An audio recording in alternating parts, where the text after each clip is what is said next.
So Tim, you know, it was almost 1 year ago exactly. Oh, that's right. It was about a year ago. Yeah, because we were looking for Hendricksons. We were looking for Hendricksons. I think it was early to mid-April, so about 13 months ago. And kind of why we decided to change venues this time. A little safer here. Yeah, I thought that maybe if I said, hey, we were going to the Mad River, that you might have some reservations. But we've not told many people about this. In fact, you made us swear we wouldn't tell your wife, but then you ran Then home and told her. That's a good story. You know, I called my mother last night and wished her happy Mother's Day and talked to her for a little while. And then I started to tell her the story. I said, well, we're not going to the Mad this time. And she's like, well, why? And I had neglected to, I guess I forgot to tell her the story. But anyhow, for those that don't know, which is most people, there's only a handful of people that know this story in the world, but we were on the Mad River a year ago, and I think we were standing right on the bank where I have taught classes. I've launched and landed my boat maybe 1,000 times in my life and never had a problem. But I think I was telling you a story about the river and how the river came about and came about to be a trout. That's exactly right. The next thing you know, somebody's shooting at us. Hitting the trees across the stream. And it was not far from our heads, really. I mean, and our trusty cameraman, Dev, hit the dirt. Hit the dirt. Like it was like D-Day. And meanwhile, the two of us, like, who's shooting? Hey, why are you doing that? That's not nice.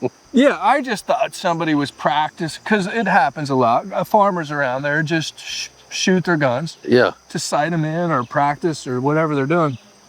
And I thought for sure, oh, somebody just doesn't know we're here. And then so I started yelling and said, hey, there's people, and we're down here in the river. And there was, if I remember correctly, there's 1 or 2 more shots. I think there were 2 more after you yelled. And yeah, that's when you kind of get the idea that they knew they were sending a message. Yes, they were definitely sending a message. And so we all 3 hit the dirt. And so we do have this on film, at least Dev hitting the ground. And I don't know how much exactly more he captured after that, but we're going to go ahead and run that now. And I don't think you can watch it. It'll be too traumatic. Traumatic, yeah. So anyways, here... Good times. Yeah, here is Tim Flagler and I getting shot in Tim's first time on the Mad River with Mad River Outfitters. Yep, maybe the last time, actually.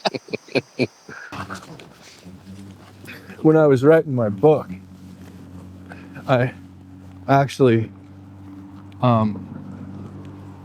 lived over in the corner over there. Oh, no kidding. Yeah. And so I had tent, my tent, Coleman stove, Coleman lantern, and a picnic table. And I would wake up in the morning, drive to Cincinnati, which is an hour and a half, go to Bally Total Fitness to take a shower, and go to work at the fly shop. Really? That's trout bomb stuff right there. And then drive back up, because at night, as you know, is the best time to get bug samples. Oh yeah, yeah. So I would set up my Coleman lantern, and every night just catch the bugs. Yeah, right there. Have them come right to the light. Yep. And that's how I got most of the samples of the adults.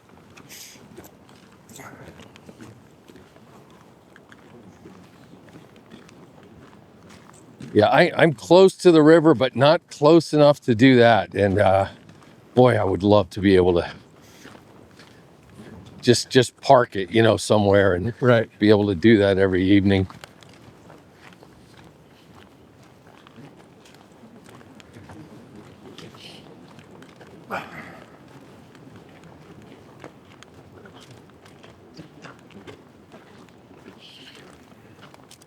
Now, I read about it. Why is it called the Mad River? Well, the folklore has it, as I told you before, the river is a spring creek. Yep. And it comes out of the ground, the base of Mad River Mountain, essentially near Bell Fountain, Ohio. And originally, the river meandered so much that by the time it got to really the first town, West Liberty, it was a warm water. It contained brook species, which there were your creek chubs and your dace and darters, possibly some smallmouth bass, although I've never seen that documented. And by the time it got to the town of West Liberty, which is about 12 miles north of us or so, it was too warm to support a population of trout. So it was not originally a trout stream. There are people that will tell you that this was originally a native brook trout stream. It was not. No. Well, because it wound and meandered so much, the farmers in the area had trouble. This is some of the best farmland in the state, in this swath that the glaciers carved out. But it wound and meandered so much that it would flood the farmers' fields. So they hemmed and hawed, and finally the Army Corps of Engineers came in and channelized it, and basically... That was just gone. Hey! Oh! Hello! Came from over there, I think.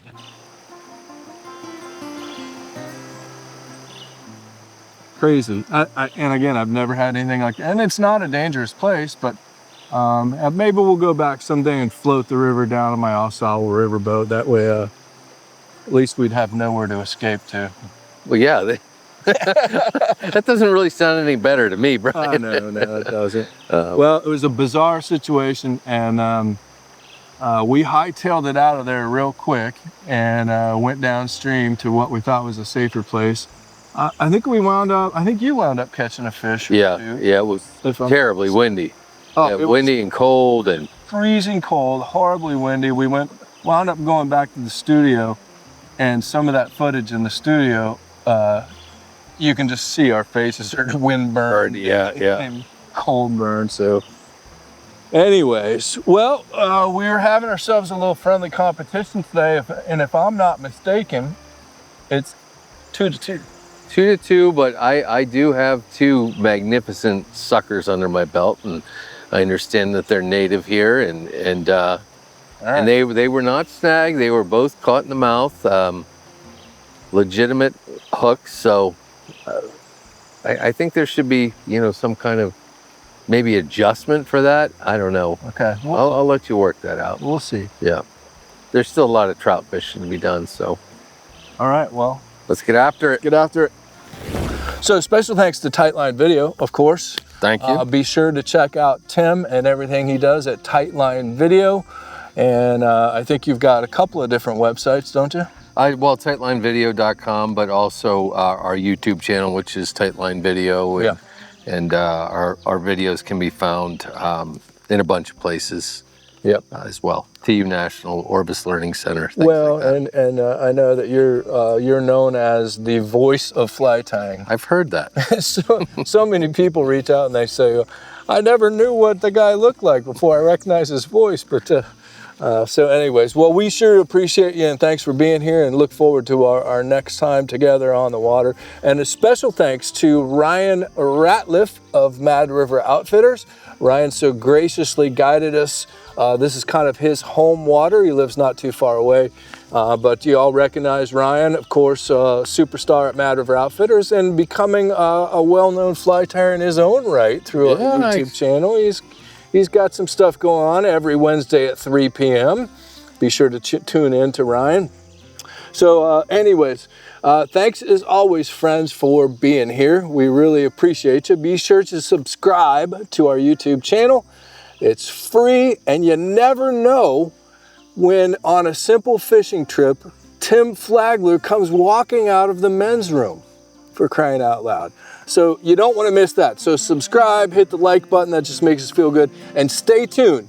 We've got a ton of fly fishing content coming your way.